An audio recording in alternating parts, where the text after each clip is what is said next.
Olá e bem-vindos à nossa análise. Hoje a gente vai mergulhar um quebra-cabeça, um que eu acho que assombra qualquer organização, que é porque as mudanças mais importantes, sabe? Aquelas que todo mundo até concorda que são necessárias, quase sempre falham ou se arrastam mesmo com os melhores planos. Pois é, essa é a grande questão. E as fontes que a gente analisou para essa conversa, elas partem de uma premissa bem provocadora. O problema não está no plano, mas, no mapa que a gente usa para navegar. No mapa? Como assim? A maioria das empresas tenta navegar por um terreno que é humano, complexo, usando mapas que só mostram a estrutura formal, o que as fontes chamam de desafios técnicos. E esses mapas seriam o quê? Imagino que a gente esteja falando daquelas ferramentas clássicas, tipo um organograma, essas coisas. Exatamente. O organograma é um mapa da autoridade formal, né? Quem reporta para quem. Certo. E tem também o diagrama de raias, o tal do swim lane, que mostra o fluxo de um processo, quem faz o quê e quando. Eles são ótimos para dar clareza técnica. São para otimizar uma linha de produção, um processo de aprovação. Funciona bem. Perfeito. Ok, mas na prática a gente sabe que o poder não segue sempre essas linhas retas, né? Eu mesmo já vi projetos inteiros serem bloqueados por alguém que, no papel, não tinha poder nenhum. Uhum. Ou então uma ideia avançar muito rápido por causa de uma aliança que foi firmada ali na hora do café. Como é que a gente mapeia esse tipo de coisa? Esse é o ponto crucial. Essas ferramentas tradicionais, elas são insuficientes porque elas partem do princípio de que já existe um acordo sobre o objetivo final. Ah, entendi. Elas foram feitas para responder como a gente chega num destino que já foi combinado.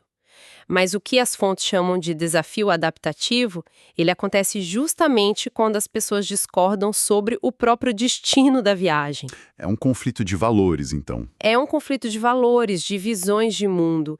E para isso, você precisa de um mapa totalmente diferente. Exato. Se o mapa do processo não funciona quando as pessoas discordam sobre o destino, de que mapa a gente precisa?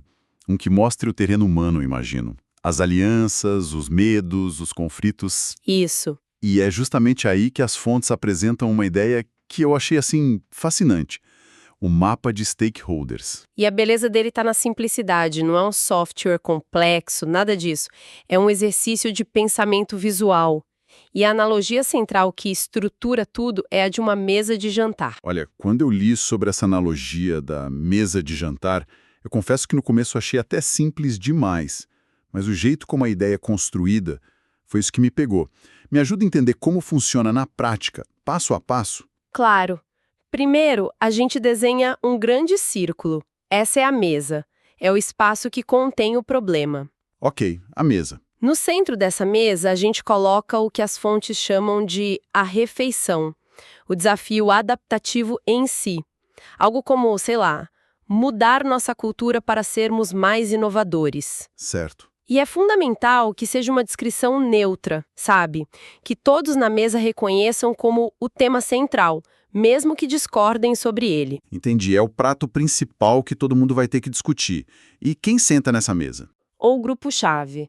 A CEO, o líder de engenharia, o representante de vendas, talvez o cliente mais antigo. E a posição deles ao redor da mesa já pode começar a nos dizer alguma coisa. Eles estão agrupados, estão isolados. O próprio ato de desenhar já é um ato de análise. Isso é interessante.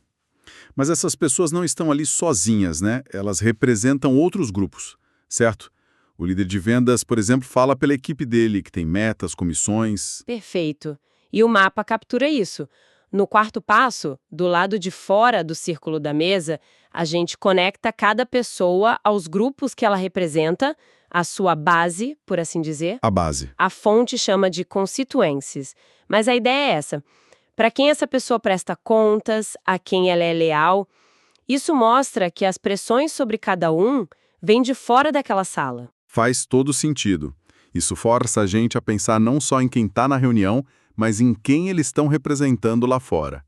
E o último passo, qual seria? O último passo é agrupar essas conexões em facções. A gente desenha uma linha curva em volta de um stakeholder e da base que ele representa.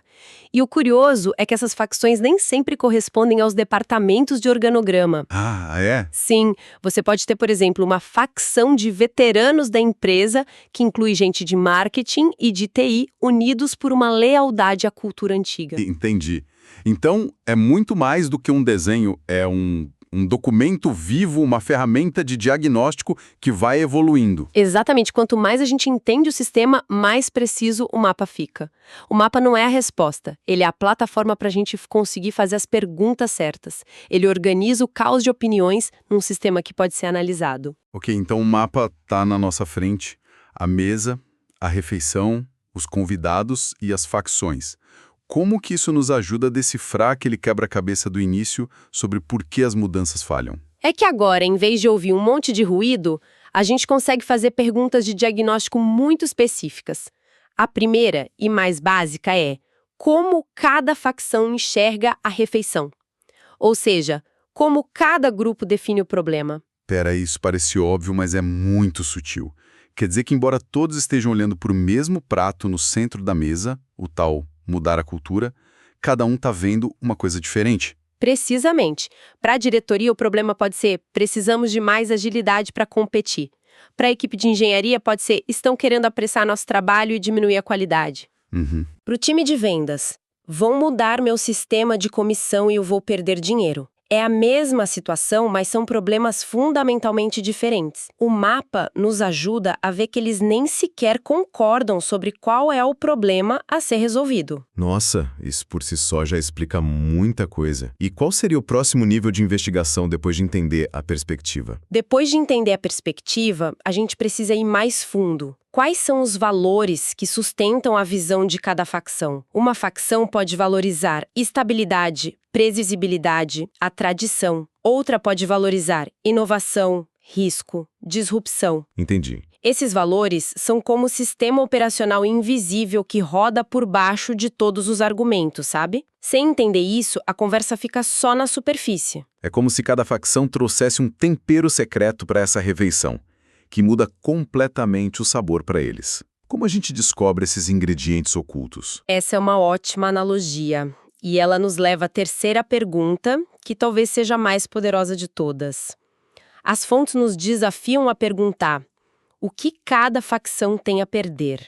Essa para mim foi a pergunta que virou a chave de tudo.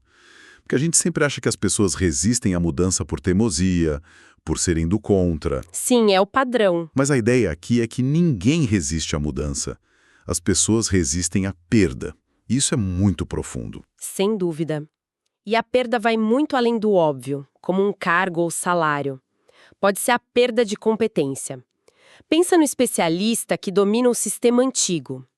A mudança significa que todo o conhecimento dele, a relevância, pode se tornar obsoleto. Claro. Ele não está resistindo ao novo sistema, ele está resistindo à perda da sua identidade profissional. Totalmente. É como um programador sênior que é o mestre de uma linguagem antiga, a empresa decide migrar para uma tecnologia nova e, de repente, todo o status e a identidade dele como o cara que resolve tudo desaparecem. Exatamente. A resistência dele não é a tecnologia, é o medo de se tornar irrelevante. Isso. E pode ser perda de comunidade, de relações de trabalho que foram construídas ao longo de anos. Pode ser a perda de lealdade a um chefe antigo que o protegeu. O mapa nos permite olhar para uma facção e perguntar com empatia: se essa mudança acontecer, o que esse grupo, que valoriza X e Y, teme perder? Isso transforma a nossa abordagem de como vencer a resistência deles para como podemos ajudá-los a navegar por essa perda que é talvez inevitável. E isso conecta com a última pergunta de diagnóstico, imagino. A que fala sobre lealdades. A pergunta é: quais são as lealdades de cada facção? Isso explica comportamentos que, de outra forma, parecem irracionais. Alguém pode defender uma estratégia que parece ruim para os negócios, mas que protege a equipe que ele lidera há 10 anos. Faz sentido. A lealdade dele não é com a planilha de resultados, é com as pessoas dele. O mapa torna essas conexões que são invisíveis, visíveis. Então, para resumir, o objetivo do mapa não é apontar a solução? É iluminar a arena. Isso. Iluminar a arena. Gostei. É tornar visíveis as forças ocultas, as diferentes perspectivas, os valores conflitantes, os medos de perda e as lealdades profundas, para que o trabalho de liderança de verdade possa começar. Não dá para liderar o que não se pode ver. Perfeito. Ele transforma a complexidade que paralisa em um desafio que é navegável. Quem está liderando para de apagar incêndios e começa a entender o que de fato está causando fogo. Ok. Vamos recapitular a nossa análise. Para navegar por desafios complexos, centrados em pessoas, o que as fontes chamam de trabalho adaptativo, as ferramentas de sempre, como organogramas, simplesmente não dão conta do recado. Não dão. Elas mostram a estrutura, mas não a alma da organização. Elas são mapas de um território plano e previsível.